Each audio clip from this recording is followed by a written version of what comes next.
What's up, everybody? Welcome back to another episode of Press for Presence, episode 40. We are doing the dang thing. We are 2 episodes away from the most episodes that I've ever recorded on a podcast before, and I'm super excited about it. Today is another solo podcast, which I get so excited about doing because it feels like these like digital journal entries almost, where I get to talk about some of the things that I've experienced over the last handful of months, share some of the insights that I've made, and kind of just share some of the things that I'm able to like collect around the world as I nerd out on podcasts and books and deep conversations and all the other stuff that make up my nerdy little life. So I'm really excited about this one. This episode is going to be a new format from the other ones that we've done. A lot of the times we do a Q&A format, which is really fun. You guys typically release just like the coolest questions when I put a story up and ask for some insights or some things that you guys have been wondering about. And this time, instead of doing that, this is a birthday celebration podcast. I just turned 27. And so I thought that it might be kind of cool to recap the last year of things and kind of pull some of the insights, the quotes, some of the books I read, some of the beliefs that shifted, and then some of the insights that I was able to get along the way, and kind of had some like little bite-sized sections about things that made an impact on me and things that I take along with me to help make sense of the world and the craziness that we are all dealing with along the way. So that's what we're going to do for this one. The last episode that was a solo podcast, I think was somewhere around 36. And that one, I really got into like storytelling mode of what was essentially the hardest, like, year to year and a half of my life that just finished up between kind of like late 2024 and then all of 2025. So if you want some of the stories behind some of the insights and things like that I shared today, that's kind of a long format, in some ways, sad boy and deep, kind of like storytelling format of how we got here. But instead, I thought that I'd share some of the things that, like I said, I kind of like took along with me from the world this time, and I'm really excited to. So that being said, let's get into it. One of the biggest things I took away from this year, being 26, was starting this podcast. This was something that I actually like didn't realize until I was going back and looking at some old journal entries that this thing barely existed this time last year. On my birthday last year, I had released 3 episodes of this podcast, Press for Presence. It was just in its infancy. We had I think that at that point we had probably recorded maybe 6 episodes, and we had released 3 of them. And we barely had a name. We were still figuring out lighting. We were still like messing up some of the rookie stuff that always seems to come at the beginning of a podcast, whether it's like sound cutting out or a camera dying or an SD card filling up or like whatever it was. We were still kind of going through those growing pains. But this thing like barely existed. We were still doing the owner's journal at the time, and we were kind of winding that project down, and I was just building the team around this thing. So it feels really cool to me and kind of surprising that this is actually only about a year old, because it feels like something that I was supposed to do and in a way like have been doing for a really long time. The amount of growth that we've seen this year of not only the audience and all of you guys who are willing to listen to it, but also the people who have been willing to come on and share their story. Some of the comments and like messages and in-person conversations I've had around some of those stories have just been like such a like fruitful thing in my life this year. And I just, there's all the cool things that come with having a podcast and getting to share cool stories and little sound bites and all that kind of stuff. But like the coolest thing is it's just added like so much richness to my life, to be able to have, 2-hour conversations with some of the coolest people in the world, but also to have like the back end conversations that come from people who listen to the show and they're like, dude, this one person who like came on here and was talking about this. It's like, it's so rewarding to me. So I feel like that has really added a lot of meaning to my life this year, and has been one of the biggest treats, is just to like let that be something that I've been able to dive into. And so that is one of my biggest takeaways and like biggest like landmarks for this year is this show. I actually just this last week had found a Japanese concept I think it's called Misogi. It's Misogi, for all of you Chat GPT and Googlers out there. And essentially what it is this idea that each year you should pick one really hard thing to do. And that thing should be the thing that's your flag in the ground for the way that you're spending that year. So for some people, it might be doing an Ironman or starting a podcast or launching a business or whatever that thing is. And for me, that thing was definitely the podcast this year. It's something that I've been walking around for a really long time, knowing that I wanted to do. I got to take an amazing crack at it for a little while with Clay Welter, and I'm so grateful for all of the time that him and I put into making the owner's journal happen and kind of breaking the seal, if you will, of kind of the podcasting world. And it's a lot different doing it by yourself, and it comes with its own challenges for sure. Clay, I've got to give you props for all of the guest bookings that you did. I used to think that was a lot easier than it really is. But yeah, it's just been the coolest thing. So that's been one of the most exciting things. And there's a couple of cool things that I'm just going to throw out right at the beginning of the podcast on this one. We've got some big announcements. I mentioned it at the end of the last solo podcast. It was 2 hours and 15 minutes deep. And so I don't expect that everybody saw it, and I will make it a little bit easier and a little bit quicker in the podcast for this one. So that is an exciting thing for me today. We've been working on this for a little while. Press for Presence, when it first started, was an awesome name for me because it was probably the thing that was the most relevant for me at the time. The one thing that I'd found after a handful of years in business was that I constantly ran into the trap of not being able to celebrate the wins that I had, and setting out goals and setting out to achieve things and effectively flying past them without ever stopping to say, wow, that was a cool thing that we just accomplished, or really enjoying many of the steps along the way. And so the thing that I constantly found myself fighting against was doing things that, really it was setting goals and telling myself that wow, I'm going to feel so accomplished, or I'm going to feel so fill in the blank when I finally accomplish this thing. And then getting to that thing, not celebrating it and not enjoying the journey along the way either, because I was so focused on that end result. And so Press for Presence for me was I felt pressed or pressured to find presence in my daily life, because I didn't want to find myself in a position where I looked back and said, wow, I accomplished all of these things and I have this whole rap sheet of successes, but I didn't feel any of them. I was miserable the whole time. I was stressed about whether or not this thing was going to work. And I didn't take the time to actually appreciate the good moments, to learn from the bad moments, and to give myself the credit and the grace that this thing is it's tough, but it's fun. It's type 2 fun in some ways, but it is fun. So that was what I set out to achieve with this thing at first. And that's why that name fits so well, is I wanted to find people who had built impressive things, or who had taken their lives and done something unique with them, and talk to them about, number one, the thing that they built, and number two, how they found presence along the way, or some of the most impactful present moments that they had during their journey. And I think that was a really good starting point. It's one of my favorite conversations to have to this day, and I still think it's a very important conversation to have. However, I think that over the course of the 100 hours or so now that are on the internet of me yapping with people now, it's become very clear that I think the show has gotten bigger than that message. Baked into a lot of these conversations is, present moments along the way, and it is trying to find presence and trying to appreciate the journey. But I think that it's become a little bit more than that.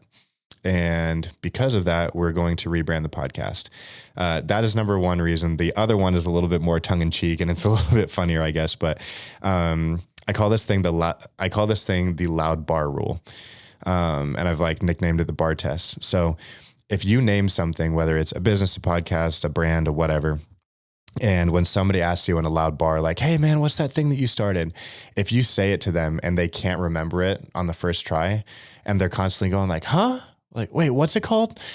It's a bad name. If you can say it the first time, they're oh, cool, got it. That's awesome. Then you want it to be memorable. You want it to be easy enough to hear where people can get it and learn it. And that it sticks with them after you have that conversation, where they wake up the next day, regardless of how hungover they are, and they're like, oh yeah, I met that person. Like, they had that project called Storyline Media. And like, that's cool. It's a marketing agency. Press for Presence was not that. It's kind of a tongue twister a little bit. It's not words that are like in the typical like lexicon of things that you would be saying on a day to day. I guess the word lexicon wouldn't be either.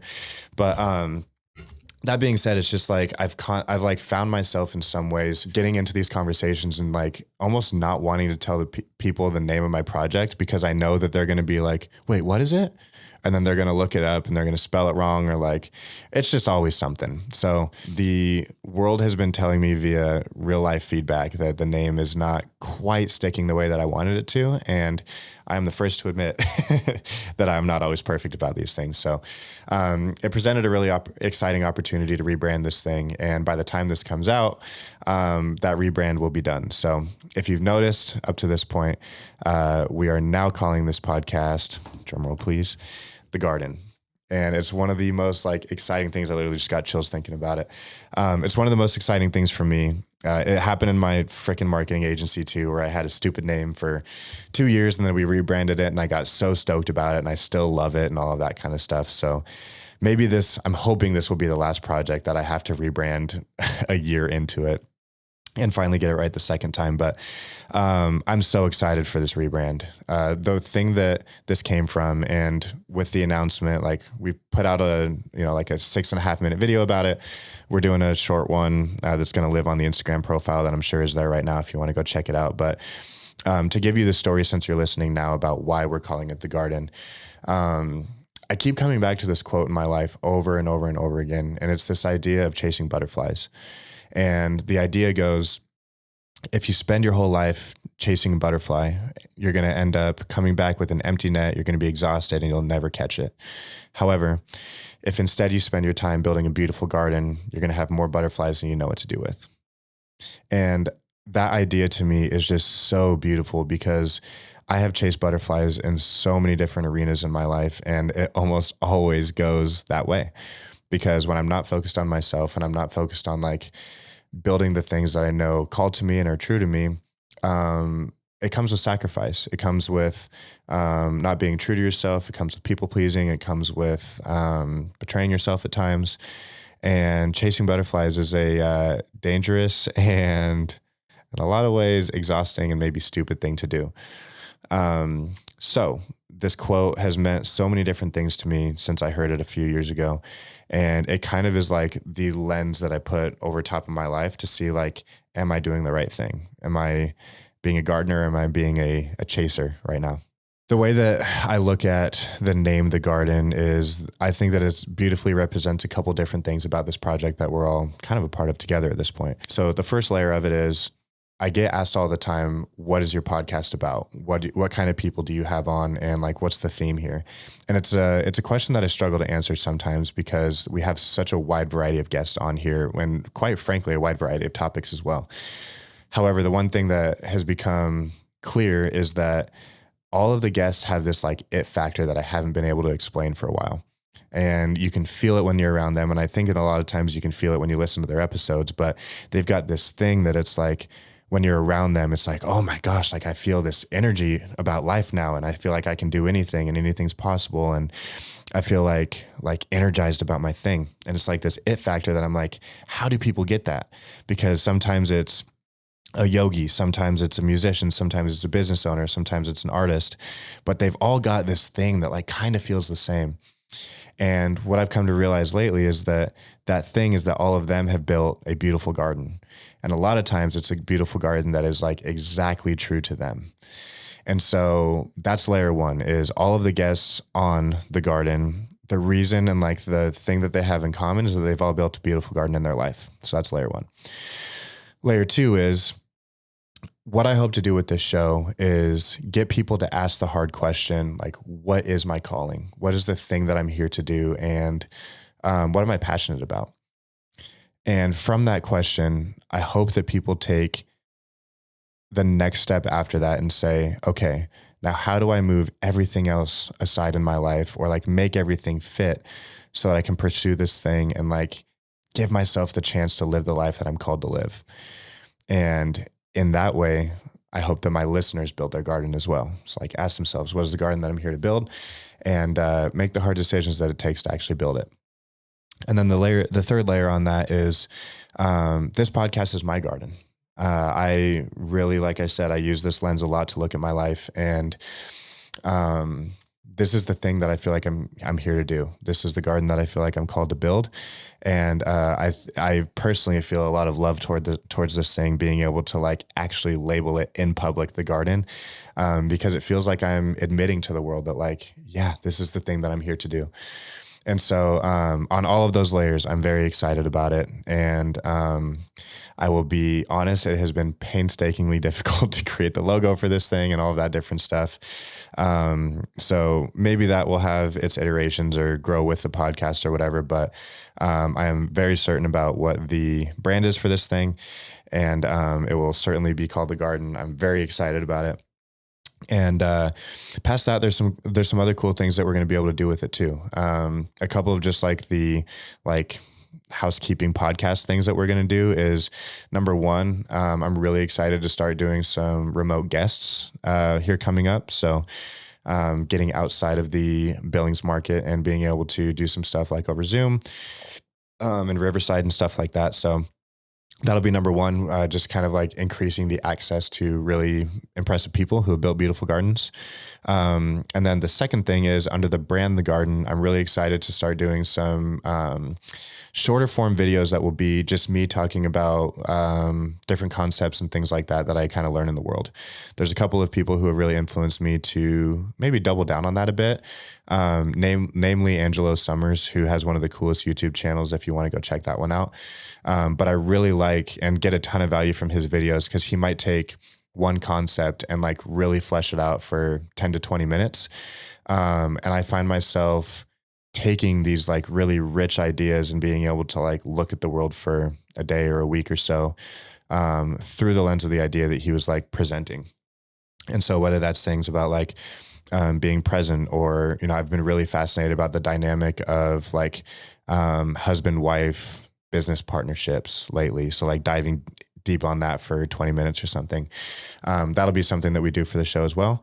And then as this thing continues to grow and do its thing, the other thing will be doing some vlogs and stuff like that too. So just really trying to open up the amount of access to this entire project that we're doing and meet people where they're at. I know that 2-hour episodes for podcasts are certainly not for everybody.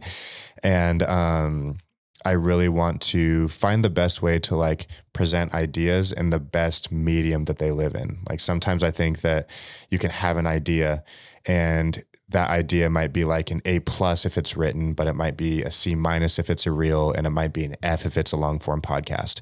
But that idea is still really good. It's just a matter of like, where does it live? Where it can impact the most people? And so that's something that I'm going to be really trying hard on, is like, putting as many ideas out in as many different formats as possible so that we can start to find what those like puzzle piece matches are, I suppose, kind of as we go with this thing. So spent a lot of time on that, but really excited about that rebrand for the garden. It feels very aligned and feels like something that I'm really excited to be able to get behind. And with that, we also haven't made merch in a really long time. So that's another thing I'm so excited about is we'll probably do another line of Be Where Your Feet Are hats, just like these ones. These are from the original Owner's Journal podcast, and I get asked about these all the time. So we'll do another line of those. I love designing merch and really have fun with it. So depending on the season, maybe we'll do some hoodies or some overweight tees or something like that. But keep an eye out for that. And we'll also have a website to go with all that. So really fun stuff, really excited about it. And I'm really going to be pouring my soul into this, this project even more than I have been here in the next few months. And stick around for a big announcement at the end of this episode, or skip ahead to it if that's your vibe right now, because I'm making some really big moves this year as far as things that we're doing for the podcast. So stick around for that. But anyways, really excited about that stuff. I got to meet my, I guess you would call a role model this year for podcasting, who is Chris Williamson. I'm sure if you've listened to the podcast, literally at any point before this, you've heard me quote him about 4 bajillion times. So I'm sure it comes as a surprise to pretty much nobody that he's the guy that I model most of my stuff after. But I got a chance to go see him twice this year, actually, once in Austin and then once in Denver. And at the Denver show, one of my friends gifted me meet and greet tickets. So thank you so much for that. You're an absolute legend.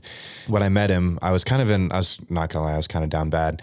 And leading up to this, I had kept wondering, I was like, what am I going to ask him? And like, I was paying extra close attention to the podcast I was listening to. And I was like trying to come up with this like impressive question to ask him. So he'd be like, oh, you're one of me. You think deeply about things too. And wow, we should be friends and maybe you should come on the podcast. That's kind of like where my head was at with it. And it was admittedly fucking ridiculous.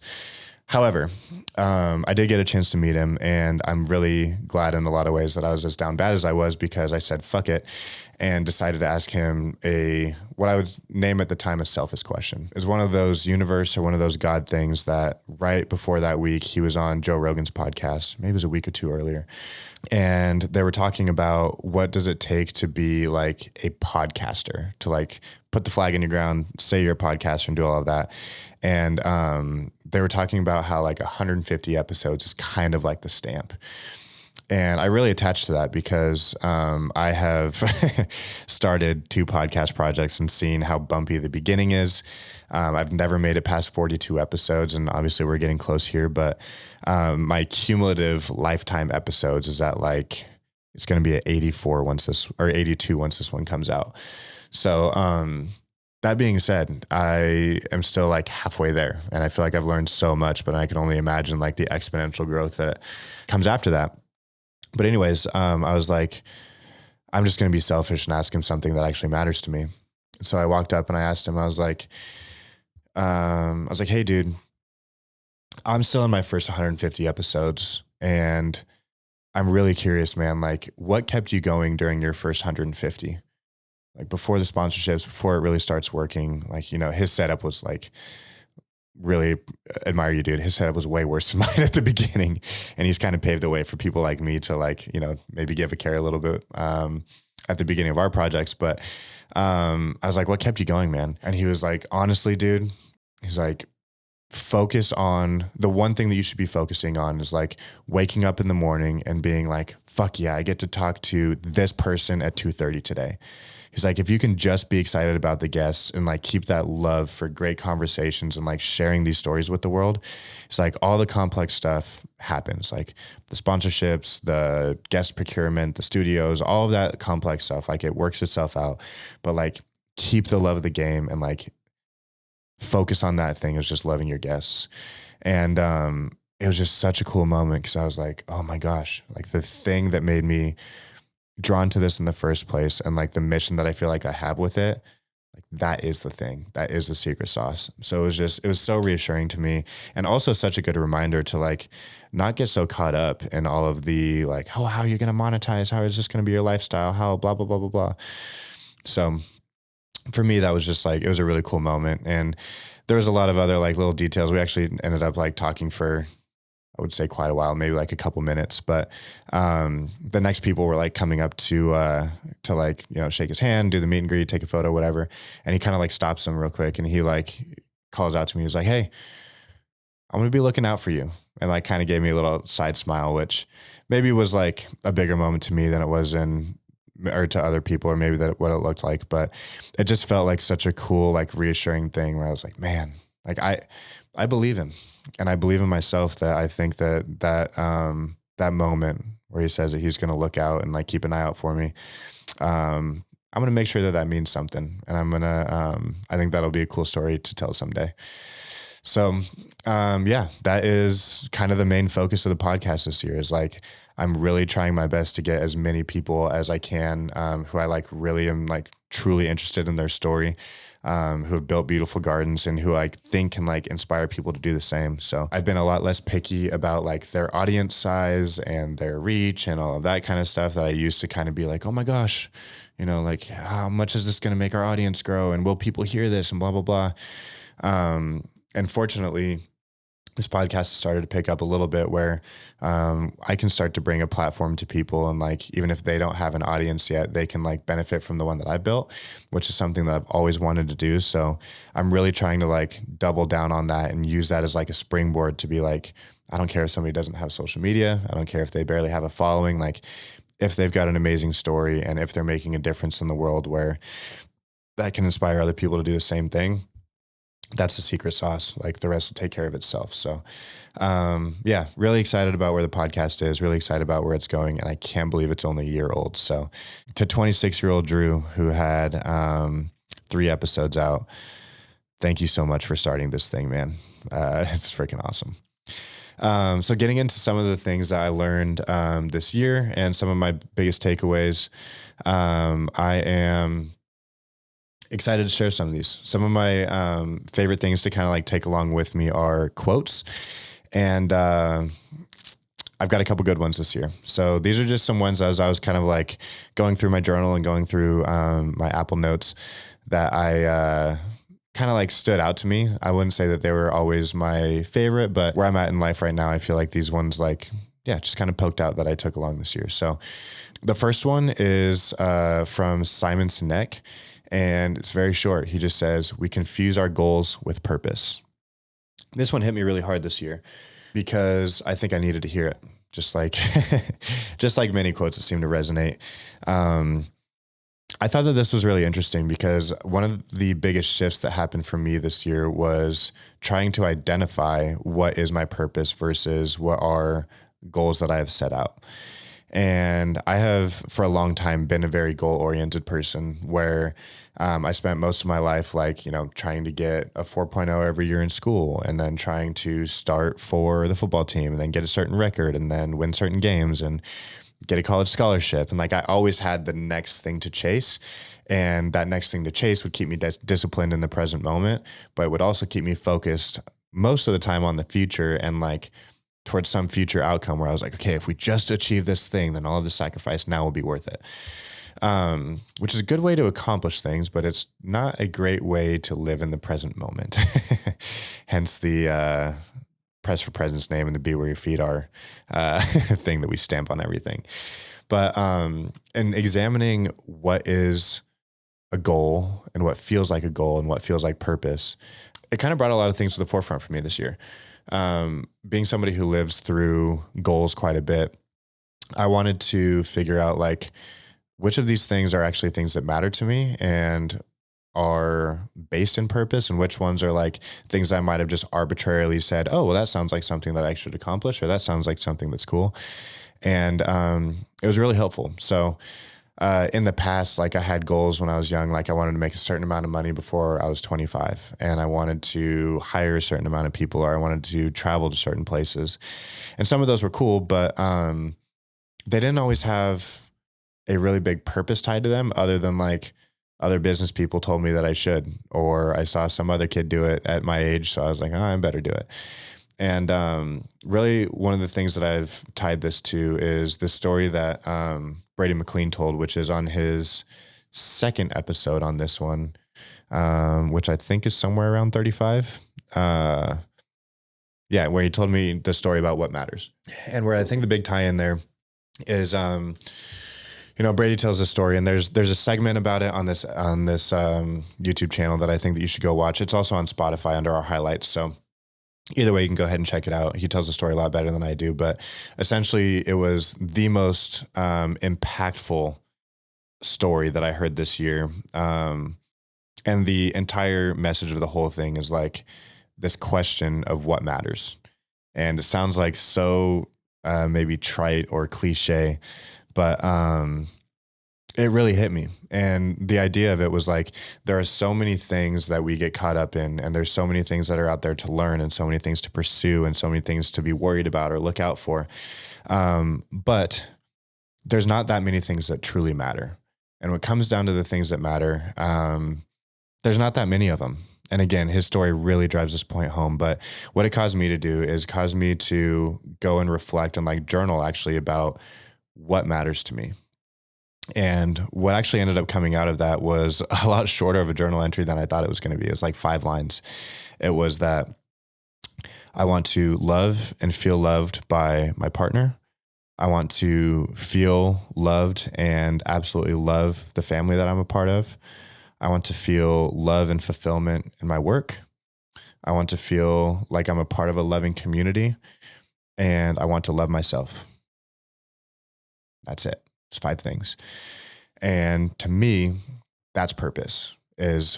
My purpose is building a community that I love, finding a partner that I love, and like building a beautiful family, building something in a project that I like feel fulfilled by and like actually love and feel like I'm giving the world a good contribution, and then learning to love myself along the way. I think that all of those things kind of like are the ingredients to whatever soup that purpose is.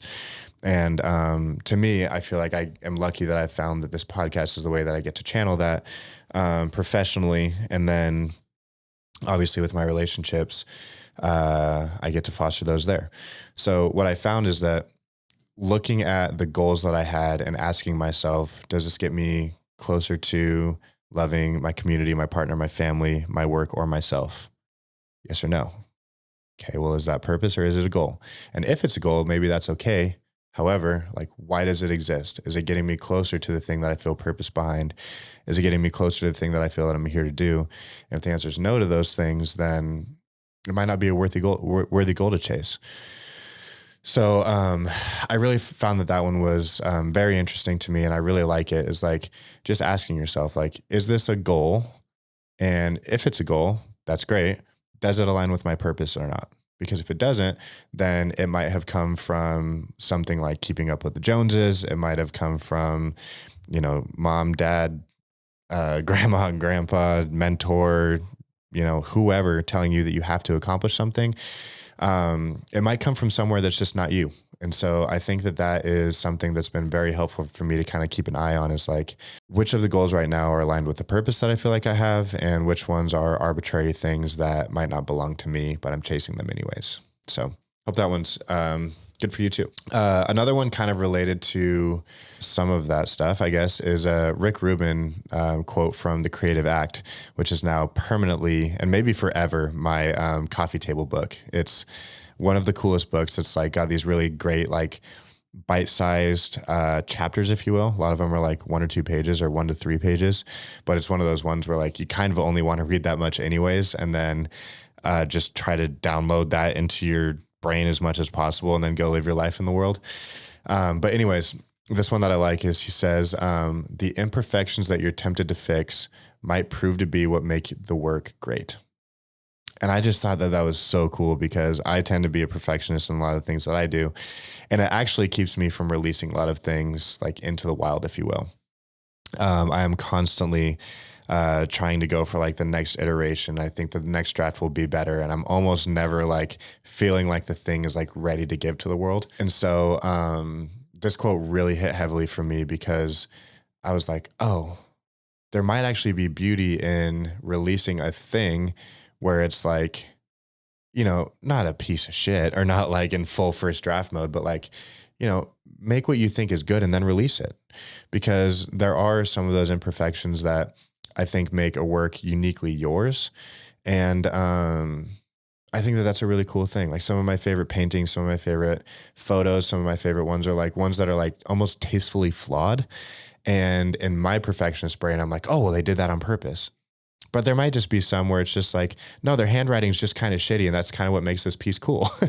Or like their painting skills or their painting style might just be that it's like kind of sloppy and looks amateur, but that's what makes it awesome. And giving myself that credit, that like whatever that like pure essence or like natural state of creativeness that I have is, that like maybe that's the thing that makes my work cool too. So that one's been really cool for me, and it wraps into this idea of kintsugi, which I think is really cool, from Japanese pottery. And the idea of kintsugi is that a lot of times when you're making any kind of ceramics, they break. Like you drop them, or they explode in the kiln, or like they crack, or something happens. And instead of discarding the pieces, and saying, oh, it's imperfect, it broke, it, whatever. A lot of times what they'll do is they will repair that piece and they will use kind of like a gold foil inside of the cracks of those pieces. And the imperfections of the pieces turn into these really like beautiful, ornate, like repaired ceramics, where that crack is actually what becomes like the defining feature of the piece because of that like gold outlay in it. And they're like showing this beautiful imperfection of it. And so, obviously there's a lot of deeper metaphors that you can take, either of those ideas to in your own life, but, they've been really helpful for me and can kind of helped my procrastination and perfectionism tango that I've got going on all the time. It's kind of helped me get over that a little bit. So hope you like that one. Shout out to Rick Rubin. He's the coolest. One of the other ones that I really like is from Stephen Bartlett on, Diary of a CEO. And he says, everyone you meet everyone they know. And this is one of the coolest reminders to me because I think that we spend a lot of time thinking about first impressions when it comes to the person that we're meeting in the moment. However, I don't think that I've ever heard up until now that you're not only meeting that person, you're also meeting everybody who they're going to talk to about this interaction that they're having with you. And I thought that that was a really cool thing because as I like started to sit and download that a bit, I was like, most of the time when I meet somebody who I think is really awesome, I leave that interaction and I go tell my friends, I tell my parents, I tell my business partners, I'm like, wow, this person was so cool. And like, these are the ideas that we had and this is what we talked about and blah, blah, blah. And that person didn't just make a first impression with me. They also made a first impression with the 5 people that I went and talked to about that conversation. So I thought that that was just such a cool reminder and such like a cool thing to maybe think about and remember, is that you have an opportunity with everybody that you meet to have a ripple effect. And that a conversation that you might have with one person who you're feeling like, oh man, I'm tired today. I'm not really going to be bought in, or, you know, I've got a million things on my mind and my eyes might glaze over in this and blah, blah, blah, blah, blah. It's a good reminder that like every interaction has the ability to make an impact on somebody. And if it has the ability to make an impact on them, you might also be impacting everybody downstream from that who they go talk to about it. And so without putting a ton of pressure on like every time that you meet somebody or every time you have an interaction, to me, I think what it does is it like presents this really beautiful opportunity that, if you're intentional about the interactions that you have and the ways that you meet people, it gives you a way to like have a positive and an intentional effect on the world where you kind of get to choose, right? You get to choose what you're putting out. And I think that that's a really cool thing. So, yeah, really a big fan of that one. Everyone you meet everyone they know. Such a good one. Stephen Bartlett's one of my favorites too. If you don't listen to Diary of a CEO, some of the coolest episodes on there. I put out some Instagram posts lately on my personal profile about like different podcast recs. And a couple of his are always in there. So go check those out. And then the last one, is from Erwin McManus.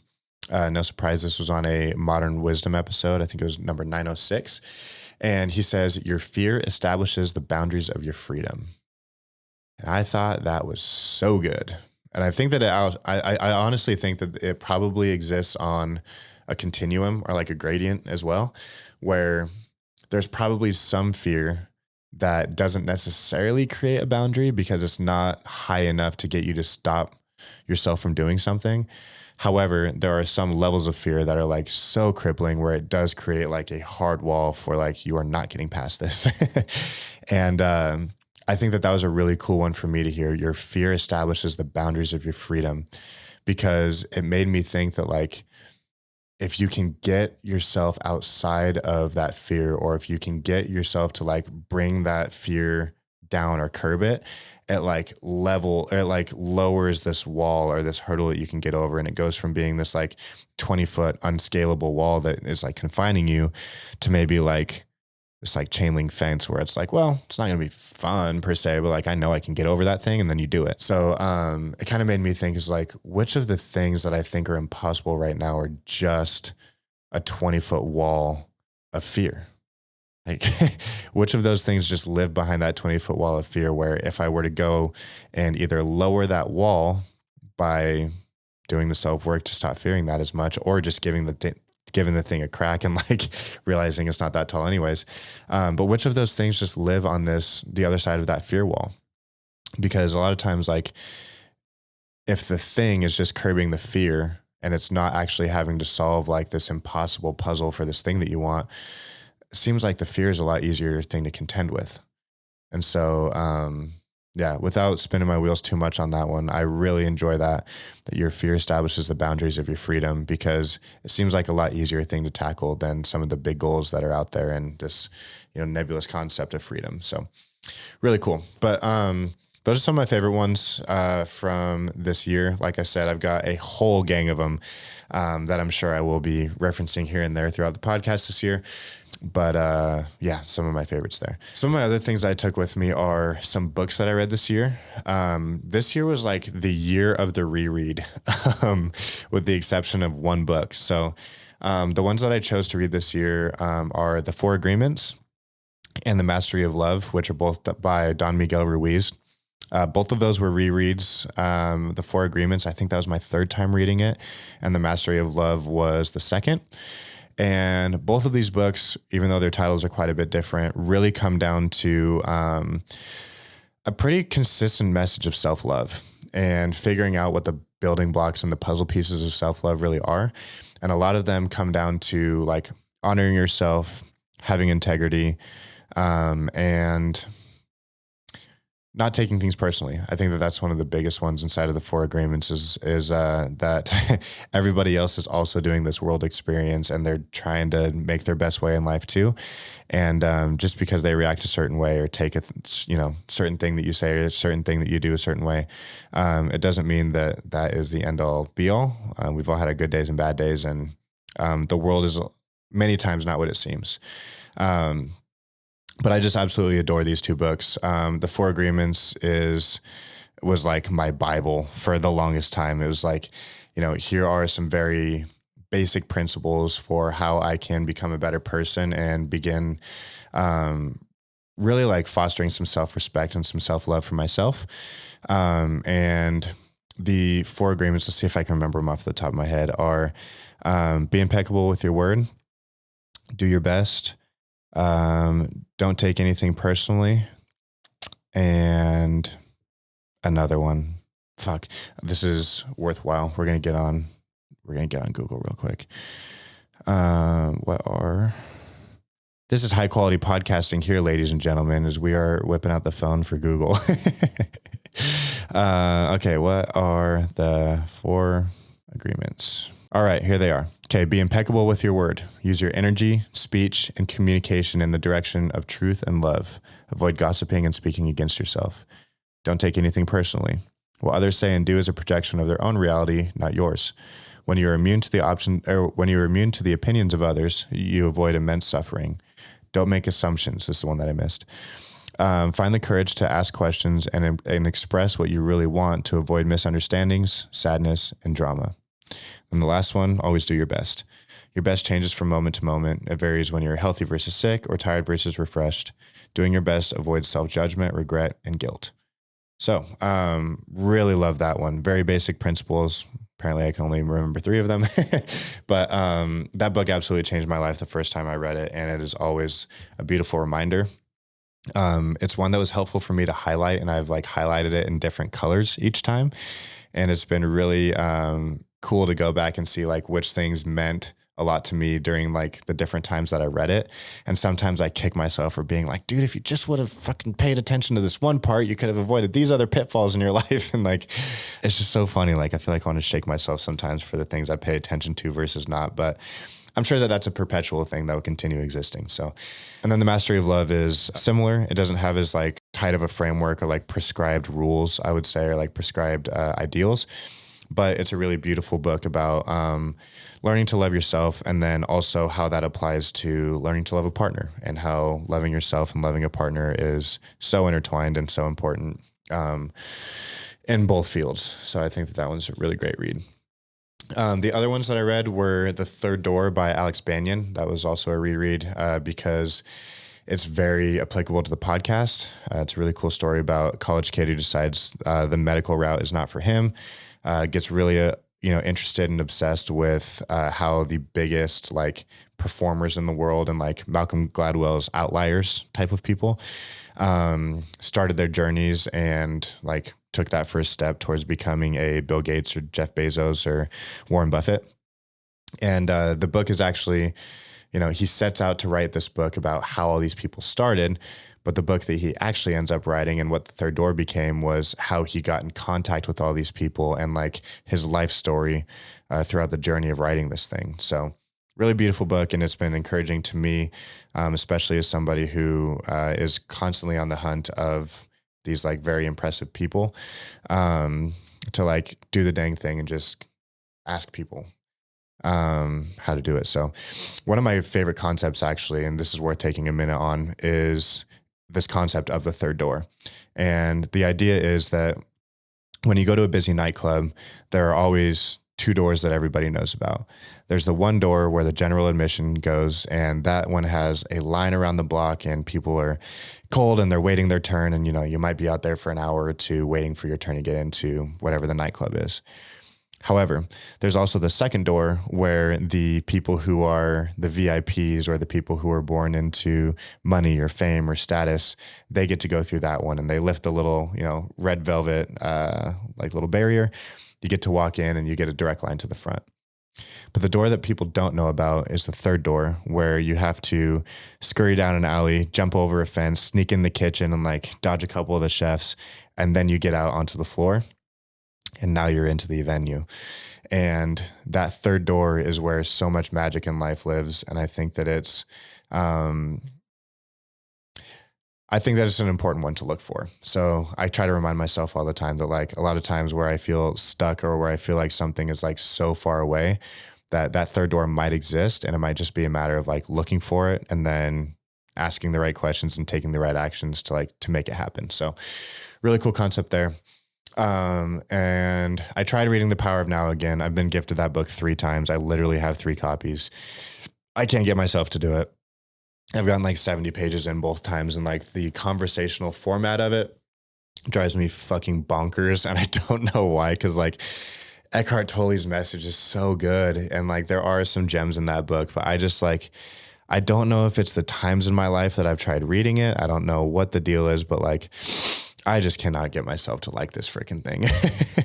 I don't know if it's the conversational nature of like how it's written, where like I would have asked different questions, or I just like, I don't know, something about it bugs me. So maybe that's one of the ones where I need the spark notes or like some kind of a conversation about it to take the insights, but I just cannot get myself there. So gave that one a crack again this year, didn't succeed. And then the last one that I really enjoy, this was the one new book that I read this year, is Tuesdays with Morrie. And I forget where I got this recommendation from, but it's this really cool story about this dude who was like this professor's like golden child, right? One of those like really cool professor-student relationships, and the kid graduates school, goes and has a successful career in, I think, the entertainment world, and loses contact with his professor. And, 20 some years later, he's watching the news and sees this feature on this professor who was dying of ALS and had some kind of, message or something like that he put out. And he was like, holy shit, that's my Professor Morrie. So we flew out there to go see him after hearing the news of ALS, which is like a degenerative disorder that makes you die quickly in a lot of cases. And for all my medical people, I'm so sorry for how bad I'm sure I butchered that description. But anyways, he goes out to see Morrie. And then what ends up happening is he ends up flying out every week and takes it upon himself to record these sessions of Morrie talking about the different things that matter in life. And this book, Tuesdays with Morrie, is this cool story. And like, it's this kind of conversational, not in the same way as The Power of Now, but this conversational story about like this old professor with so much wisdom who's like imparting his dying wisdom on one of his favorite students. And the feel of the book is that you like get to be that student and like have that connection with this really impactful person. So I took a ton from that book. I've done a handful of book highlights on Instagram and have a couple more to come out from it. And just think the absolute world of that one. So it's a really quick read. I think it's 200 pages or so. And I really, really enjoyed it. So that'll be one of my most recommended books going forward. And like I said, it was like the one new book that I read this year. So unintentionally the year of the reread, but we're out here. Also, it sounded like I was saying the year of the Riri, which shout out to Rihanna. It's probably always the year of the Riri. Alrighty. A couple other things that I took with me this year are what I categorized as shifted beliefs. And one of them is a core belief, which through some therapy work with Summer, who's also been on the show. Shout out to Summer. That episode was awesome. Some of the work that I did with her is she had me come up with like a personal statement and like a core belief. And I wrote it on my mirror because it was really so impactful for me when we did that. I wrote that I am put here to positively impact the world around me. Something that probably shouldn't have been hard for me to remember just now because I see it every day. But yeah, I am put here to positively impact the world around me. It's very simple, but it's something that I entirely believe to be true. I think that there have been times where I'm unsure of the value that I bring to a room, where I am, somewhere where there's like people that I respect a ton in the business world, or people who socially I respect a ton, or just like whatever the thing is, where I'm around people I look up to. And I find myself questioning myself at times where I'm like, how the hell did I get here? What value do I bring where I'm allowed to be in this room, or where I'm qualified to talk to these people, or where I'm able to like do this thing? And that personal statement that I'm put here to positively impact the world around me, like that is the value that I'm working on leaning into. And like when I remind myself of that, it is so impactful. And so that one's been really cool for me. I think that what I find is that by being curious, by asking good questions, and by being like genuinely interested in people, that by itself has a ton of value. Like that, I don't think people listen much anymore. And I don't think that, people necessarily appreciate the good stories and the good wisdom and like, just like the amount of gold that exists in other people. And I think that by me allowing myself to just be curious and not have to try to like find a way to be impressive or to try to like match up to these people. And just by being like, if the one thing that I contribute to this room is that you feel awesome about the things that you've accomplished in life, and you feel great that you got to like impart some of your wisdom on somebody else, that's it. That is the value that I'm okay bringing. Like, I don't always have to be the one hitting somebody with a quote or telling them the next move they need to make in their life or in their business or whatever. Like, if I can just have a positive impact on people by being curious and like showing up and being like, man, here's what I got to give. If some of it is helpful for you and some of it is in the wisdom bucket, that's great. If some of it's in the stories or the life experience bucket, that's awesome. If some of it's over here, like business bucket, great. And if I don't have any of that to give to you, or if it's things that you know already or have experienced already, great. What I'm going to give to you is like being so interested in the stuff that you do that like, hopefully you walk out of here feeling how awesome you really are. And so I've really been trying to lean into that year, and it's taken a lot of pressure off of me to feel like I need to like build up this crazy rap sheet of life experience and business experience and like accomplishments and all this different stuff in order to feel like I belong in certain rooms. And so that's been a really cool thing for me. And it's been a really big shift that has happened, is like, A, believing that my true purpose is to have a positive impact on the world around me, and B, that that's enough, and that I can be involved in the world, and that I don't have to be impressive to the world, that I can just let myself be curious, that I can let myself be interested, that I can admit that I'm not the smartest in the room, or that I'm the coolest or anything like that. Like, to just be okay with being me, and letting myself be involved instead of constantly trying to be in a mode where I'm trying to like prove my worth or show that, I'm impressive enough to be sitting at this table right now. So that's been a really big belief for me. And then the second one that is really been cool is really trying to lean into the belief that like growth can exist without suffering. And I did a video about this not too long ago, but I think that it's worth spending a little bit of extra time on, because for so long, I ran the program of like David Goggins and Alex Hormozy, and was just like the Like you can sleep when you're dead, work as hard as you can, sacrifice your 20s so you can live it up in your 30s and like all of that kind of shit. Like I've done that in sports, I've done it in school, I've done it in business, I've done it in fitness, like all of this stuff. And I think what happened on accident was I started to tie together this idea that growth and suffering had to happen at the same time. Because anytime that I saw tangible growth, whether it was landing a couple clients or decreasing my body fat percentage or getting A's on tests or whatever it was, a lot of times it was after a period of some kind of prolonged suffering or like acute suffering, right? Where I was like nose to the grindstone. I was trying really hard. I was like working myself to the bone. I think what happened on accident is that I would feel the suffering leading up to the accomplishment. And so when the accomplishment happened, I was like, oh, okay, well, there's this pattern that exists where for me to have accomplished anything, I must have had to suffer. And I don't think that it's particularly useful for those two things to be linked. There's a couple reasons why.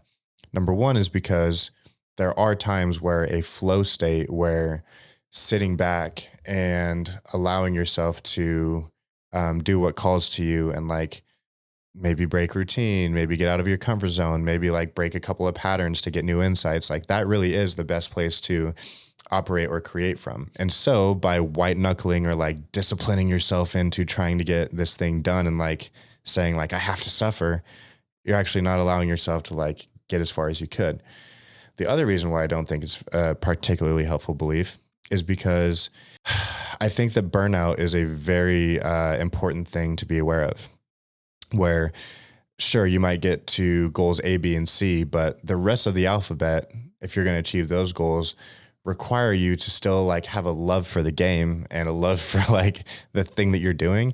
And if you spend all of your energy and like entirely burn yourself out chasing letters A, B, and C, sure, you'll achieve those goals, but you're going to be so cooked by the time that you get to letter D that like, you're just going to say, fuck it. And like, you're only going to have 3 things to stand on instead of 26. And so it feels oddly impressive that I know that there's 26 letters in the alphabet.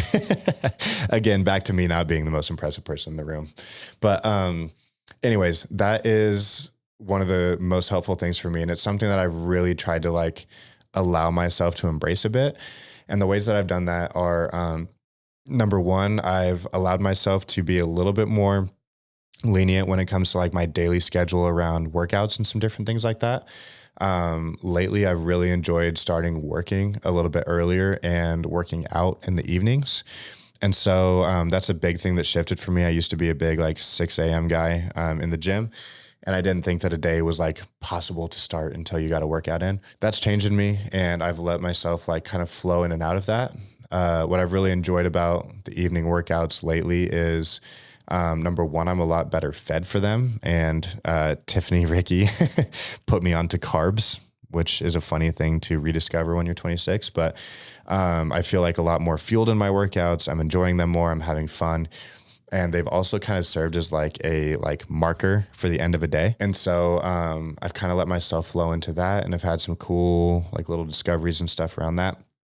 But I've also allowed myself to like enjoy life a little bit more. There have been a handful of times where my friends will be doing something fun in the evening, or I'll get invited to a dinner or to hang out with somebody, and I will choose to do that in the evening and push my work to like 7 a.m. the next day.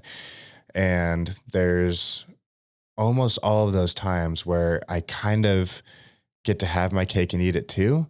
Compared to if I would have been disciplined and be like, no, I don't stop my work day, or I don't stop until the job is done, and I don't blah, blah, blah. It's like so many of those times, like me staying up late and getting that email done at 9 p.m. or getting that proposal done at 9 p.m. or whatever, like that person wasn't going to get to it till the next day anyways. And so I missed out on getting to go to dinner with my friends, where I could have gone to dinner with my friends, woken up a little bit earlier the next day, got the thing done, and the person still reads the email at 9 a.m. either way. And so that's one of the things that I've really tried to lean into this year is like, there are going to be times, don't get me wrong, where growth is miserable and where it does take really hard work in different spurts to like get where I want to go. However, it's not a prerequisite. It doesn't have to be that I'm like working myself to the bone in order for anything to happen or for me to give myself credit. So that's been a really cool belief that shifted for me this year. And yeah, I've really enjoyed that one. A couple other things. I kind of want to keep this episode a little bit shorter, so I'm kind of going to cherry pick some of the insights that I got this year and try to keep it to some of the most impactful ones. While we're on the work subject, I kind of want to continue beating the hell out of this dead horse, because I think that I wish that somebody would have done it for me and like really drilled this message home when I was a little bit earlier in my career. But one of the insights that I had this year is I believe that work is one of the most dangerous addictions, if not the most dangerous. And I know that there are, let's just say that this is subjective and that it's relative. I know that they're physically harmful and like people die from addiction. I don't mean to minimize that. However, in this context, I think that work is the most dangerous. I think that work is the most dangerous addiction because it's the only one that gets rewarded. When somebody is strung out on drugs or they're addicted to alcohol or whatever the thing is, so often they portray to the outside world some kind of harm, self-harm, harm to others. And there's like a very clear indicator that something's wrong. And so friends and family and people who care reach out and they say, hey man, we really think that you need to get help, or you end up in rehab, or you end up getting hopefully back to a place where you're in recovery and, you know, you overcome that addiction. But a lot of times it takes the help of other people. However, when somebody's addicted to work, so often it is rewarded by the outside world. And I was talking to a really good friend right before this episode, and she was like, yeah, but I watched you do that. And like, I can tell you, I wasn't rewarding it. I was like, so yeah, good point. However, the outside world rewarding and like giving you the excuse or like the pat on the back for working extra hard, I think it's a dangerous thing that comes with a work addiction, because when you're addicted to drugs and people say you need to go to rehab, you're hurting yourself, you're hurting other people, you kind of have that outside motivation to say, okay, maybe I should get my shit together. With business, however, with work, when other people see you working really hard, they go, wow, man, you are so driven. You are so dedicated. You've come so far. You've achieved so many things. You've blah, blah, blah, blah, blah, because you've got all these like outward successes to point at. You've got a new office. You've got a new team. You've got a promotion. You've got an award. You've got whatever your thing is in your industry. And you can point to it and see and be like, see, everybody says that this is a good thing. Like, see how, you know, my work is good and how, you know, this addiction is a good thing and blah, blah, blah. And people reward you for it. And that's been one of the most interesting things for me, because I think that there have been certainly been times where I've been addicted to my work, and it has come at the cost of friendships and relationships and missed memories and so many things that I would not give up again if I could go back.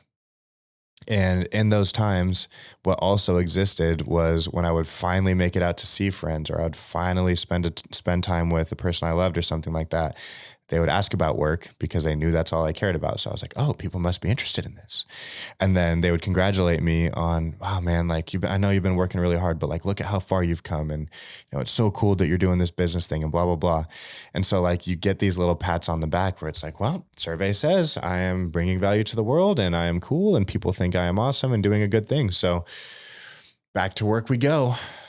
And people don't say that about meth. So, yeah, it was just an interesting one for me. And the reason why I thought that this was such a good insight, at least for me, was, it kind of put the responsibility and the pressure back on me to notice when I am having one of those spells where I feel like I'm getting addicted to my work again. I think that responsibility and that like, self-reflection is very important for me, because it's easy for me to slip into my work when my personal life gets hard, or when I feel like I'm out of control of my life. It seems like it's a really good way where I can like kind of like rip myself back into a place of control and like, no, I got this, I can do it. And if I just work hard, if I just this, that, and the other thing, it's like, it's almost like a safe place for me to be miserable working extra hard. And maybe that's on being a control freak, but who knows? So that was a particularly helpful one for me. I had a conversation with my friend Jeremiah about it, who's a tattoo artist. He's also been on the show and has done all of my tattoos. But he's somebody who works extremely hard and has one of the most impressive work rates I've ever seen. And that one hit him really hard. And he called me a couple weeks later and he was like, dude, I'm taking two days off every week now. And he's like, it kind of comes in different spurts. Sometimes it's weekends, sometimes it's not. But like, it's made a difference for me. Like, he's got a girlfriend now. He's living in Minneapolis and enjoying different things. And it was just like so cool for me to hear that that insight impacted somebody that I really care about. And so I really wanted to share that one. So yeah, work is maybe one of the most dangerous addictions. And so if you're somebody who tends to be that way, I think that it's important for us to realize that we might not get the same kind of red flag and like warning signs from the outside world as people with other addictions might. And so it is on us to ask ourselves the hard questions and say, like, are the things that I'm sacrificing right now actually worth the time that I'm spending on my work? And am I coping and running from things that I don't want to address in my personal life because I have a lot more control over this thing and I can see when things go well here? I can lean on the increased revenue. I can lean on the new clients. I can lean on the reward or on the promotion or on whatever. But at the end of the day, we know what cost that came at. So for all my work addicts, I think that one might be helpful. And a quote to go with that one, back to our boy Chris Williamson, is, your calendar is a lovely way to assuage your deep feelings of insufficiency. It's an anesthetic that smooths over your need for validation because it keeps you busy. So it's like, yeah, you're going to be validated. You're going to be, you're going to feel like you're important because if you're so busy, you must be so important. You must be doing your thing. You must be on top of your shit. You must be in grind mode. You must be like, punching your time card and all the stuff. But like, yeah, really easy way to neglect some of the things that really matter or the things that need your attention is just to apply yourself elsewhere. So I thought that one was really good. Alrighty. Another one that I thought was really cool actually came on a run that I was reluctant to do on the day, but I'm glad that I did it. And it was at Phipps Park, which is a 4-mile loop in Billings, Montana that starts by going like straight up the face of this plateau. Absolutely cooks my calves and hamstrings every time I do it. But it is nonetheless one of my favorite runs. And about halfway through that run, you're about like a mile and a half, 2 miles in, and you've like been kind of running in like the trees and all that kind of stuff. And it like opens up and you're on the edge of this plateau and you can see out like towards the Beartooth Mountains. And there's like these rolling plains where there's like some fields and some other plateaus and stuff. And then on your left, you've got Billings, Montana, which is, population 100,000. And doesn't look like the biggest town of all time when you're looking through this like expansive Eastern Montana view or whatever. And I took a second in the middle of this run to catch my breath because I was feeling like a fat boy and was kind of just like appreciating the views, like beautiful sunset and all that kind of stuff. And I found myself like really enjoying the view of it. And then I looked over to Billings and I was like, wow, how funny is it that that town looks so small, but like all of the things that I care about right now are like happening in that town for the most part. Like the houses look so small and like we're even smaller inside of those houses. And the interactions that we have, like when I'm looking at them from this like big plateau, it just looks like two people standing next to each other. I can't tell that he's telling her that he loves her for the first time and they're having this big moment. And like, you can't see all of like the intricacies of all of the things that like we get so wrapped up in every day. And I had this thought that I was like, I think that life is better when you're nearsighted than when you're farsighted. Because I think that we're sold this idea that the farsighted moments are the ones that happen, where you get to the top of the mountain and you can like see over this expansive valley and there's the beautiful sunset and you can see the mountains in the distance and, all of the things. But that view is really cool for like a couple minutes. And then our human brain does something weird where it like kind of gets used to it. And then you look at the little city and you see like the little anthill that looks like, Billings, which has 100,000 people in it. And what you notice is like the moments that don't get old quickly and the moments that like really have like the most juice of them in life are the ones that happen like 3 feet in front of your face. It's like when you see one of your friends like absolutely belly laughing, or when you look into the eyes of somebody that you love, or when you like accomplish something that you've been really trying hard for. A lot of those things happen like right in front of our face. And I think that it's so much more valuable to look for short-sighted or like nearsighted moments in life where something is happening right in front of you and like that thing is happening, than it is to chase these farsighted moments where you're like standing on top of the mountain and you're, trying to enjoy this big view that everybody says is this cool moment. Because what I think is baked into that is like the first thing that you want to do when you have one of these farsighted views at the top of the mountain is you want to look at somebody who's 3 feet from your face and go, fuck man, isn't this cool? And that was just like the most random insight for me, but it's been hitting me so hard. It's just like trying to spend my life looking for these nearsighted moments. And that same friend that I was talking to before this episode also reminded me that like, she goes, have you seen these videos about when they fill up these anthills with cement? She heard me talking about Billings as an anthill. It's like, no, I haven't seen it. She goes, this really cool thing happens where they pour cement into the top of an anthill and it like kind of like forms. And when you pull that cement out, you see this like deeply intricate like systems of tunnels and all these different things that these ants have created as their like ecosystem. But all we see at the surface is like this little mound. And she was comparing that to how like those relationships that we have and like going to Black Orchid on, Monday mornings and your, pool night with the boys on Saturday and all these different things, like those are the tunnels. And that's like the beautiful deepness of life that exists in that like thing that looks like just like a little anthill over there. But again, all of those happen in like these nearsighted moments. And so that's been one of my favorite things. And one of the things I'm trying to take into being 27 is like appreciating the farsighted moments, but trying to spend more time being nearsighted in life, because I think that the best moments happen a lot closer to our face than further. So that was one of them. And then let's pick one more. Ooh, the black coffee theory. This one is good. And it's something that we'll touch on the next episode for everybody who listens. But Jim Chapman taught me this one, and I think that he is just one of the coolest people. He's going to be on the episode next week, or on the podcast next week. But we were talking about black coffee theory. And this is a very recent insight, but immediately one of my favorites. And the black coffee theory is kind of like a story. So essentially what happens is this person walks up to a counter at a coffee shop and puts in their order. Their barista goes, hey, what can I get you? And the person ordering says, oh, like pretty much anything besides black coffee. Like, okay, well, do you want a latte? Do you want like horchata? We've got that. That's really good. We can get you Americano. Like, what are you thinking? It's like, honestly, just anything besides black coffee. I don't really like black coffee. And if you get me black coffee, I don't really think that that's going to be my thing. So like anything besides black coffee. And she was like, huh, okay, well, whatever. I guess we'll like ring you up for something, like, give us $6. We'll make you something good. He disappears. And then, more and more orders come in. They've got all the like little sticky notes up for the orders that they're processing and making for everybody. And, one of the servers comes out and gives him his coffee, and he's got a cup of black coffee.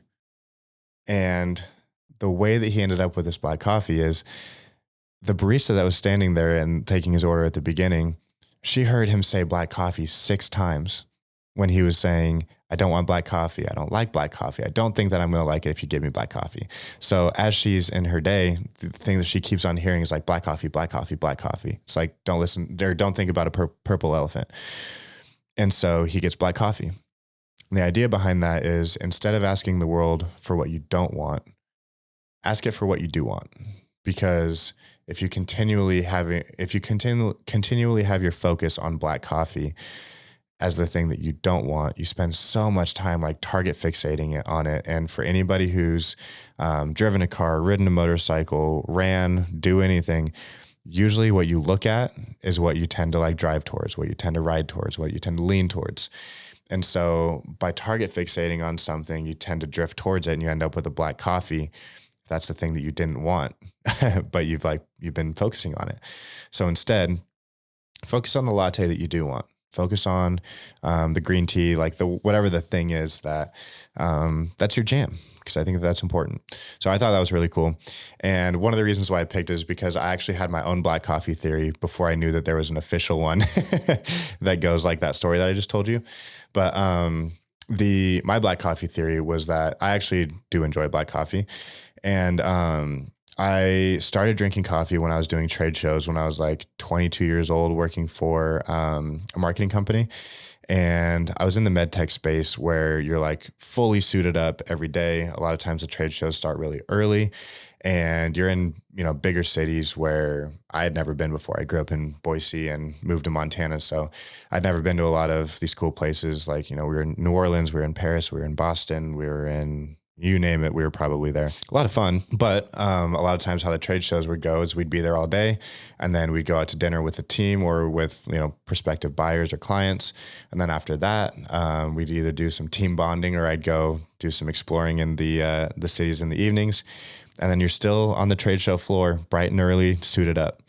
And at the time I didn't drink coffee or caffeine, but enough of those nights in a row, and the coffee stand starts looking really good when you have to talk to people all day. So I started drinking black coffee then, and I realized at the time, I was like, by me enjoying black coffee and by this being my entry point, it gives me a pretty good baseline of enjoyment, because if I enjoy black coffee, I'm never going to be in a situation where I don't have an order that I can go to. Like, I'll never be camping and be like, damn, since I can't have a latte, or since I can't have steamed milk or whatever, like, I'm not going to enjoy coffee today. Or like I would never end up in a situation where I didn't have an order or like an option that I enjoyed. And so my black coffee theory was like, if you can enjoy the very simplest versions of the pleasures in life, whether that's black coffee or for me, straight tequila or whatever it is, like, you can always find something that you like if you enjoy the simplest version of it. And so, I don't know, maybe a little bit less detailed, but that's on being low maintenance in some of the enjoyable things in life. Is like, if you can learn to like black coffee, then anywhere you go, you're going to enjoy what you have to order. So extrapolate that into whatever life lessons you want to. But yeah, those are some of my favorites from this year. And we'll save some of the other ones for other episodes. I don't want this one to get too long, like I said. A couple other things that are some things that I think are worth addressing are kind of going back to that presence thing. I've done quite a bit of work of like early child stuff and trying to gain some perspective in my life with summer. It's gotten me used to asking my past self questions in some ways, and like trying to meet myself in different places. And what I thought would be interesting is like turning 27 feels like this like odd, like, oh, you're kind of out of your mid-20s now. Like, it's one of the first times I've started to feel like a tiny bit old. And I know a lot of the people that listen to this show are probably shaking their heads right now saying that I'm young, but regardless, it's my felt experience, so leave me alone. Regardless, I kind of started feeling old a little bit during this birthday, and it made me think about 20-year-old me. And what I would tell 20-year-old me, and what I was doing at the time was I was playing football at Rocky Mountain College. Wasn't really enjoying it. It was the beginning of COVID, which was actually pretty fun in the Rocky dorms. But I was just a stressed out kid, man. I was constantly stressed about whether or not I'd be the starting quarterback that season. I was constantly stressed about what I would do with my business life as soon as I got out of school. I was stressed about the fact that I hadn't started a business yet, that I wanted to be an entrepreneur. Stressed about whether or not I'd be wealthy someday, about whether I'd make myself proud, and all of those things. And I had this perpetual sense of feeling like I was behind. And if I could go talk to that kid right now, number one, I would say, dude, this football thing is cool, but like, just have fun with it, man. Like, nobody's going to remember in the grand scheme of things, or really care whether you were the starting quarterback or not. Like, nobody's really going to remember what your record was. You'll remember a couple games, you'll remember a couple championships here and there, but like, nobody really cares that much. And all of the things that you're stressing about are things that like only matter so much because you live in this little bubble right now. And I wish that I could tell myself to like, bro, just enjoy practices, enjoy being with the boys, enjoy the fun hangs before and after games, enjoy like just the silly, goofy shit that I used to get like kind of pissed at other kids for enjoying, because I wanted everyone to be disciplined and like be on top of their shit. So I'd tell them like, dude, you're supposed to be 20 right now. You're supposed to be a football player. You're supposed to enjoy it. Like, just have fun, man. Like, it's not that fucking serious. So that's where I would start. I would also tell him, I'd be like, all of the things that you're worried about right now, like, you're going to do it. You don't have to be worried about whether or not you're in business right now, or whether or not you're going to start a podcast, or whether or not you're going to like find good relationships and good friendships. Like, it's going to come, and it's going to come whether you spend all of this time stressing about it, or if you spend this time like actually enjoying what you're doing. And it's not to say that you shouldn't be driven, but it is to say that you only get a shot at this phase once. And it's honestly the same advice I need to hear now. But I'd say like, whether you spend your time being stressed about whether we're going to make it where I am right now, or if you enjoy the ride along the way and find a way to be present, like really soak up the journey, either way, we're going to be standing right where I am right now. So like, you choose how you want that felt experience to be. And to be quite frank, I don't even know if 20-year-old me would have listened, because I was so caught up in thinking that people that say stuff like that were probably just a bunch of sissies who were either too successful to be in touch, or were just, therapy going hippies. And I'm not sure which bucket I fall into right now, but yeah, I don't know if I would have listened to that advice. So I would tell him that. And then the other thing I would say, and this is something that I really learned the hard way in the last couple of years, is like, have the hard conversations up front. I've been somebody who's taken pride in being able to take a lot of shots and keep moving forward. Like, everybody's got their struggles growing up, and I certainly had mine, but I would always take it on the chin and be like, all right, what else you got? And just keep moving. A lot of times I dealt with things by kind of becoming numb and saying like, all right, watch me work harder. Watch me prove you wrong. Watch me. And in a lot of those moments, I think that a lot of the things that bothered me started to build up and started to affect me in ways that I didn't realize. And so what I would tell my 20-year-old self was like, have the hard conversations up front. If there are things that are bothering you, if there are things that are actual issues and things like that, they end up coming up eventually. And you can either choose to like feel the sadness, feel the anger, feel the difficult thing when difficult stuff comes up, and deal with it in the moment and like actually feel it and like sort your way through it and become a better person for it. Or you can choose to shove that thing in the closet, and while it's in the closet, it just feeds you a microdose of poison every single day. And instead of you dealing with that thing, it just gives you that like small reminder over and over and over again. And when a little trigger pops up, you get a little extra dose of poison. And when a little thing that reminds you, oh, here's another one. And a lot of those unresolved things end up becoming problems that ruin relationships and friendships and create bitterness and create spite and just a lot of stupid shit that doesn't need to be involved in the day-to-day. Like, it's not a pleasant experience to be rolling around with a bunch of those things. And it might look tough and cool and manly on the outside, but we all know the stats, man. It's a really hard thing to live with, and a lot of people choose not to after a while. So I don't think that it's a worthy thing. I don't think that it's this righteous or this this thing to put on a pedestal to like be able to just take these blows and say nothing and keep going. I think that there's actually a lot of strength and a lot of power and impressiveness in being able to like actually feel something and like go through the difficulty when it happens and actually deal with shit and go from there. So I would tell him to stop being so damn tough and let yourself feel some stuff and be honest. That's what I would say. And boy, do I hope he'd listen. And then on the other side of that too, I think that I started thinking about like, okay, well, damn, now I'm closer to 30, substantially closer to 30 than I feel to 20.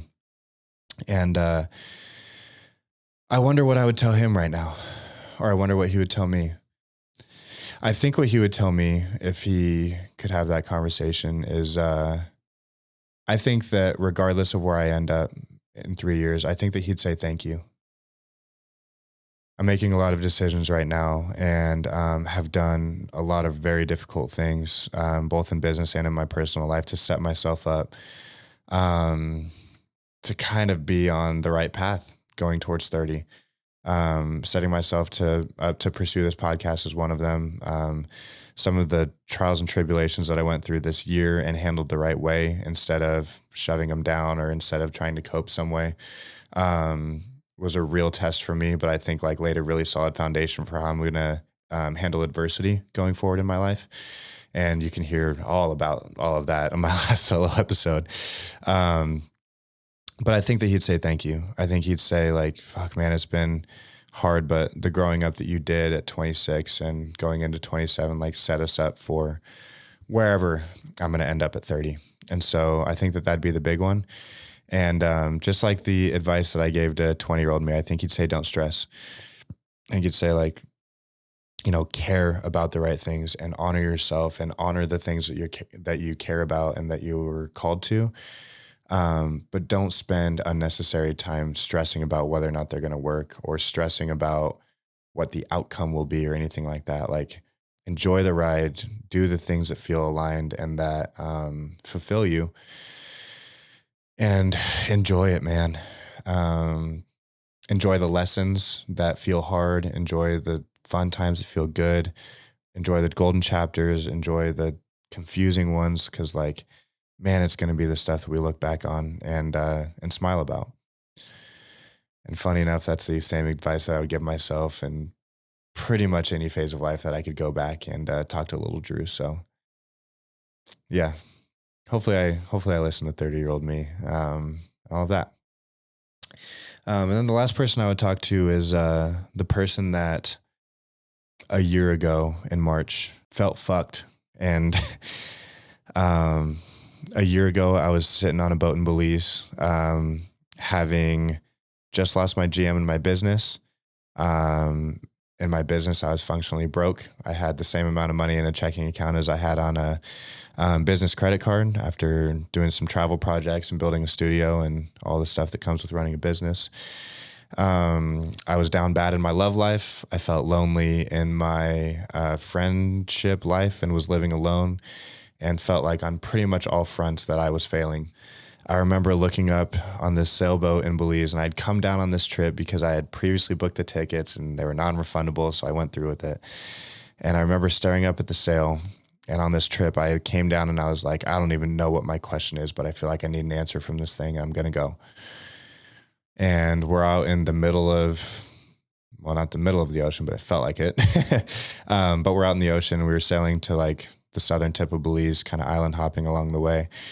I just remember looking up and being like, what is the thing? And it came to me that I was like, in 1 year, you have to be ready to move. And the reason why was because my business kept on doing this teeter-totter where I'd get to a certain point and then would start to see things slip in my personal relationships and in my fitness and in all these different things. I kind of felt like I was in this perpetual like three-way teeter-totter of like focusing on fitness and then like personal relationships might suffer, or like you focus on business and like the fitness and relationships. Like everything was always like focus on one thing and the other ones would kind of fall off, and then I'd switch and then switch. And it just felt like everything was kind of going poorly or mediocrily, if that's a word. And I didn't like it. And I figured out, I was like, for me to succeed and for me to give this podcast thing the real crack that I think that it deserves, and for me to like honor what I feel like I'm here to do in the world, I can't do it in Billings, and I can't do it being in Billings full time. And so I said, you have to put yourself in a position to move in 1 year. And that means that your business is in a place where it can run without you, or run with like you doing just your very specific value adds. Your podcast has to be in a place where people give a shit, and you're building something that's impactful that people are finding value in. And you have to be in a place as a person where you love yourself enough to bet on yourself on those two things. And I can confidently say that I did it. And I would look at that kid and I feel like a kid because there's so much that happened between then and now. And I would look at him, I'd just give him a hug, and I'd be like, you did it, Bubba. Oh, it was such a fucking hard, like tall mountain to climb. And I'm so proud of it. It's been really hard for me to celebrate victories in the past, but this feels like such a good one. And where I'm sitting today, like on all of the fronts that I felt like I was dropping the ball on, I've done the right thing. I've really tried hard to improve in my relationships and my friendships and in my business and in this podcast. And there's been so much therapy and conversations and life experience and like trials and different things that have been put in my path that I think the universe and God have been intentionally putting me through the pressure cooker, getting me ready for something. So with that being said, that is, I promised big news at the beginning of this thing. But 26-year-old me, looking up at that sale, decided that in a year I'd be ready to move. And that's what I'm going to do. I'm really excited to say to all of you who are still listening, an hour and a half into the episode, that in 2 months from this episode, I will be starting a move to Austin, Texas, where some of the biggest podcasts in the world are, and some of the most interesting guests both live there and are in and out of there for things like concerts and fights and events and, podcasts and all that other stuff. And so I feel like the best chance that I can give for both my business and my podcast to succeed is by me moving to Austin and giving this podcast as big of a crack as I can, and running my business remotely, doing the things that I'm the best at, which is helping my team out, doing some sales, and doing some biz dev with those guys. So I'm super excited. It's scary. I am already having nostalgic moments, kind of pre-missing living in Billings. I've been here for 9 years and have made the best friends that I've ever had, and have had so many experiences. And like, I was 18 when I showed up here. I've grown up so much, and I would say in a lot of ways, like, really become who I am living here.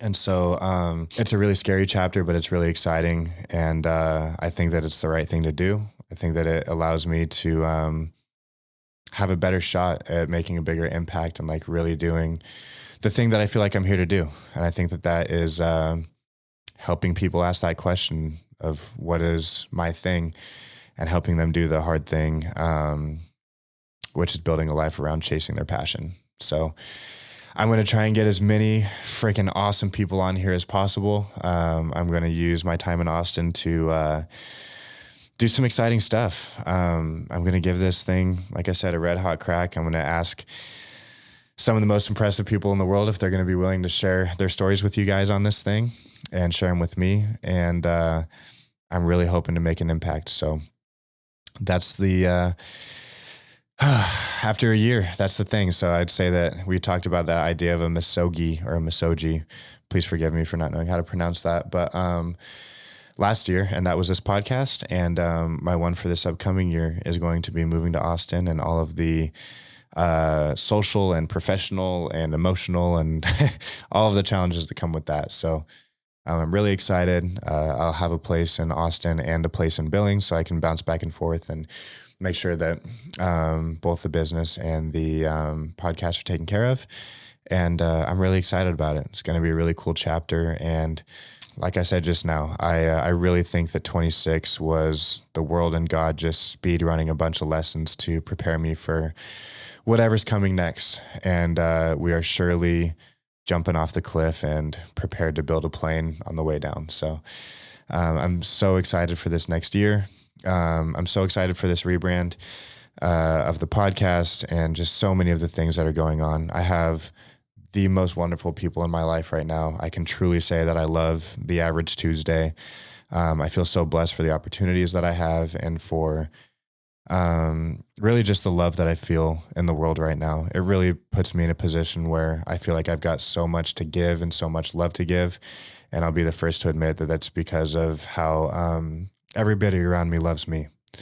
So thank you if you're one of those people. And if you're sticking around this long, then I would put you in that category. So I'm just so excited to be here. I'm so excited for what's to come.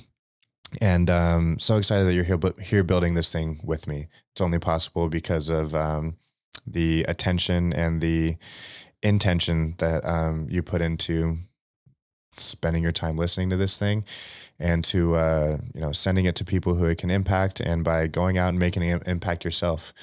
It's the coolest thing I've ever done, and I'm really excited about it. So with that being said,